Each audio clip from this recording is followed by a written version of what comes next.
राम ज्यांचे नाव आहे अयोध्या त्यांचे धाम आहे. राम ज्यांचे नाव आहे अयोध्या त्यांचे धाम आहे. त्यांच्या एकवचनी एक ध्यानी अशा गुरुचरणावर माझा प्रणाम आहे, माझा प्रणाम आहे.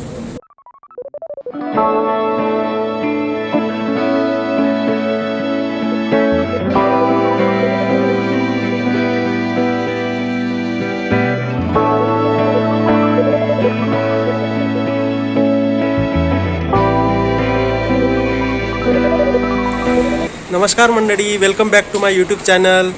आज आपण आलेलो आहे आपल्या छत्रपती संभाजीनगरमध्ये असलेल्या एका प्राचीन आणि जुन्या मंदिरामध्ये, जे की 350 वर्ष अगोदर इथे बनवण्यात आलं होतं.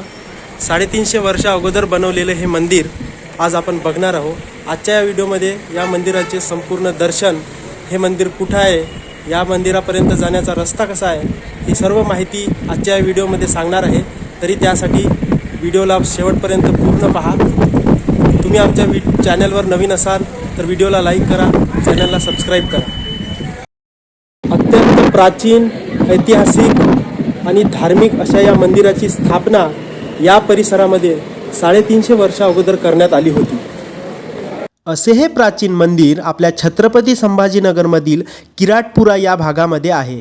प्राचीन व धार्मिक वारसा लाभलेले हे मंदिर आजही इतिहासाच्या पाऊलखुणा घेऊन उभे आहे.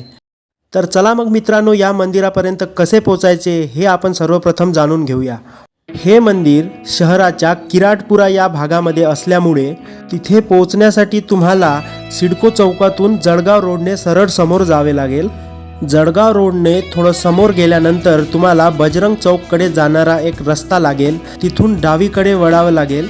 बजरंग चौकामधून थोडं पुढं गेल्यानंतर तुम्ही किराटपुरा या भागामध्ये पोहोचून जाल. तिथे गेल्यानंतर तुम्हाला अगदी मुख्य रस्त्यावरच रस्त्याच्या डाव्या बाजूला हे भव्य राम मंदिर दिसेल.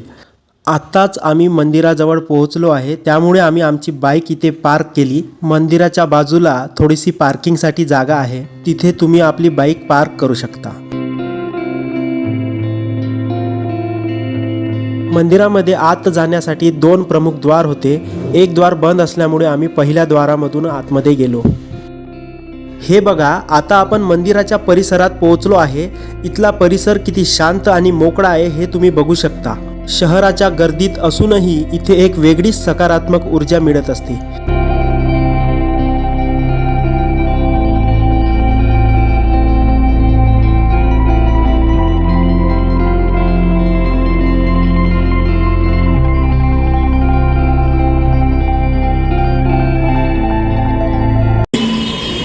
हा बघू शकता तुम्ही, या मंदिराचा सर्व परिसर आहे.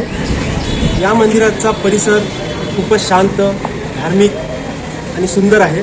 तर चला मग सर्वप्रथम आपण या मंदिराचे दर्शन घेऊया. त्यानंतर मंदिराच्या आतील भाग व बाहेरील भाग सर्व परिसर बघूया. मित्रांनो, जेव्हा आम्ही या मंदिरामध्ये पोहोचलो होतो तेव्हा इथे लॉक लावलेला होता. त्यावेळेस आम्हाला या मंदिराचे मुख्य सचिव मिळाले व त्यांनी आम्हाला दर्शनासाठी मंदिर खुले करून दिलं. त्यांच्यासोबत संभाषण करताना त्यांनी आम्हाला या मंदिराचा संपूर्ण इतिहास सांगितला. हे मंदिर आपल्या शहराचा एक जिवंत वारसा आहे. महाराजा जसवंत सिंग यांनी 1667 मध्ये हे मंदिर बांधले होते. मित्रांनो, ज्याप्रमाणे अयोध्येतील राम मंदिराला 500 वर्षांचा इतिहास आहे, तसाच मोठा इतिहास या मंदिरालाही लाभला आहे. पूर्वीच्या काळी या भागामध्ये शाहिस्तेखान नावाचा एक सुभेदार होता. औरंगजेबाने महाराजा जसवंत सिंग यांना 3000 सैनिकांच्या फौजेसह इथं पाठवलं होतं. त्यावेळेस महाराजा जसवंत सिंग यांनी हे मंदिर आपले प्रार्थनास्थळ म्हणून उभारले होते. विशेष म्हणजे मंदिराच्या देखभालीसाठी त्यांनी आपली 150 एकर जमीन दान म्हणून दिली होती आणि 1689 मध्ये हे मंदिर एका विश्वासू मंडळाच्या ताब्यात देण्यात आले. तर चला मग आपण पण या पवित्र आणि ऐतिहासिक मंदिराचे दर्शन करून घेऊया.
हे मंदिर आजही सर्व भक्तांसाठी प्रार्थना स्थळ म्हणून प्रसिद्ध आहे, म्हणून तुम्हाला इथे खूप मोठे भव्य सभागृह बघायला मिळेल। पूर्वीच्या काळी जेव्हा महाराजा जसवंत सिंग यांना इथे पाठवण्यात आले होते तेव्हा ते या भागामध्ये 3 वर्ष राहिले होते आणि असे म्हणतात आज जिथे कॅनॉट गार्डन आणि तलाव आहे एकेकाळी तिथे महाराजांचा महल होता। सभागृहाच्या भिंतींवर तुम्हाला महाराजा जसवंत सिंग यांचे चित्र बघायला मिळेल, त्याचबरोबर प्रार्थना मंत्र यांचे पण पोस्टर भिंतींवर लावलेले आहेत।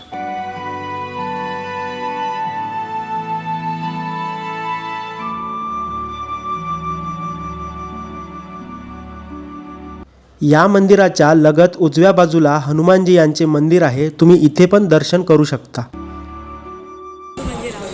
मित्रांनो, सद्गुणाचा सर्वोच्च बिंदू म्हणजे राम।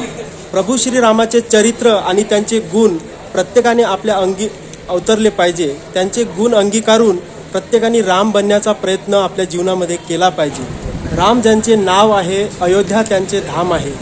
राम ज्यांचे नाव आहे अयोध्या त्यांचे धाम आहे, त्यांच्या एकवचनी एक ध्यानी अशा गुरुचरणावर माझा प्रणाम आहे, माझा प्रणाम आहे। धन्यवाद मित्रांनो। तुम्हाला आमचा हा व्हिडिओ आवडला असेल तर व्हिडिओला लाईक करा, चॅनलला सबस्क्राईब करा। तर मंडळी, तुम्हाला या मंदिराचा इतिहास माहिती होता का? तुम्ही कधी या मंदिरामध्ये आला आहात का? जर असेल तर कमेंटमध्ये जय श्रीराम नक्की लिहा। आणि अजूनपर्यंत या भव्य आणि ऐतिहासिक प्राचीन मंदिरामध्ये तुम्ही आला नसाल तर नक्की येऊन भेट द्या। तर चला मग मित्रांनो, भेटूया अशाच एका नवीन आणि युनिक व्हिडिओमध्ये। तोपर्यंत धन्यवाद।